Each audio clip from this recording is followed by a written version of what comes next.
बल्लारपूर नगर परिषद निवडणुकीत भाजपचे ज्येष्ठ नेते सुधीर मुनगंटीवार यांची प्रतिष्ठा पणाला. चंद्रपूर जिल्ह्यातील बल्लारपूर नगर परिषदेच्या निवडणुकीत काँग्रेस, भाजप आणि शिवसेना उभाठा अशी त्रिकोणी लढत पाहायला मिळत आहे. काँग्रेसमध्ये अंतर्गत नाराजी आणि बंडखोरीची स्थिती आहे. काँग्रेसचे माजी नगराध्यक्ष घनश्याम मूलचंदानी यांनी आपल्या सुनेसाठी नगराध्यक्ष पदाचे तिकीट मागितले होते, परंतु तिकीट न मिळाल्याने त्या आता उभाठाकडून नगराध्यक्ष पदाच्या उमेदवार आहेत. या बंडखोरीमुळे काँग्रेसला निवडणुकीत नुकसान होण्याची शक्यता व्यक्त केली जात आहे.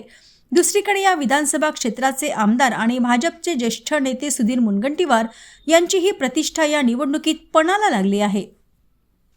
आणि आम्ही विकासाच्या मुद्द्यावर ही निवडणूक लढतोय. विकासाचे मुद्दे म्हणजे त्यामध्ये असेल महिलांना बेरोजगाराचा प्रश्न, महिलांना आम्ही रोजगार देण्याचं म्हणजे निश्चित केलेलं आहे. लोकांना रोजगार देण्याचा आहे. पट्ट्याचा विषय असेल, घरकुलचा विषय असेल, शुद्ध पिण्याच्या पाण्याचा विषय असेल, चोरीचे प्रमाण वाढत आहे, सीसीटीव्हीचा प्रश्न असेल, असे कित्येक प्रश्न घेऊन आम्ही मैदानात उतरलेला.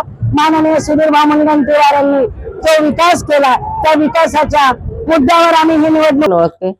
आणि मी इथे कृषी उत्पन्न बाजार समितीला 15 वर्षापासून आहे आणि सेवा सहकार्याला पण मी 15-16 वर्षापासून इथेच आहे. त्याच्यामुळे माझी सगळीकडे ओळखी आहे आणि माझ्यावर काँग्रेस पक्षाने विश्वास दाखवून म्हणून त्यांनी मला निवडून म्हणजे पंचायतचं तिकीट दिलं मला. आणि जे आहे त्यांनी सुद्धा मला म्हटलं होतं की आम्ही सुद्धा मदत करू बा म्हणून, पण ते मग नंतर आपल्या सुनेच्या व्हॅलिडिटी झाले आणि मग नंतर ते नहीं म्हणाले ते मदत. कहलाता मेरा मानना सिर्फ ये है कि आपको किसी भी पद्धति के लिए किसी को चुनना है तो योग्यता उसकी उसमें कैसे बैठती है कि वो इंसान क्या इस पद के लिए सही है, क्या उसके पास उससे जुड़ा ज्ञान है, क्या उसका शरीर, उसकी उम्र उसका साथ देगा. मैं यहाँ किसी की निंदा करने नहीं आई हूँ. मैं बिल्कुल सम्मान के साथ कहती हूँ, इसमें किसी युवा या किसी बुजुर्ग होने की बात नहीं है. एक बुजुर्ग भी एक्टिव इंसान हो सकता है, एक युवा भी एक्टिव इंसान हो सकता है.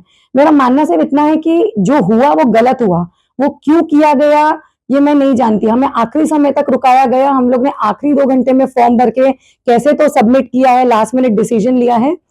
मुझे बस ऐसा लगता है कि अब जब मैंने ठान लिया है, तय कर लिया है कि मैं इस क्षेत्र में आना चाहती हूँ, तो ये मायने नहीं रखता कि किसने टिकट दिया, किसने नहीं दिया, जिसने दिया क्यों दिया. मायने ये रखता है कि मैं आई क्यों थी यहाँ. मैं आई थी विकास का मुद्दा लेके. मैं सच में प्रगति और विकास को ध्यान में रखते हुए आई थी. तो मेरा जो लक्ष्य है वो सिर्फ उसी चीज की तरफ रहेगा.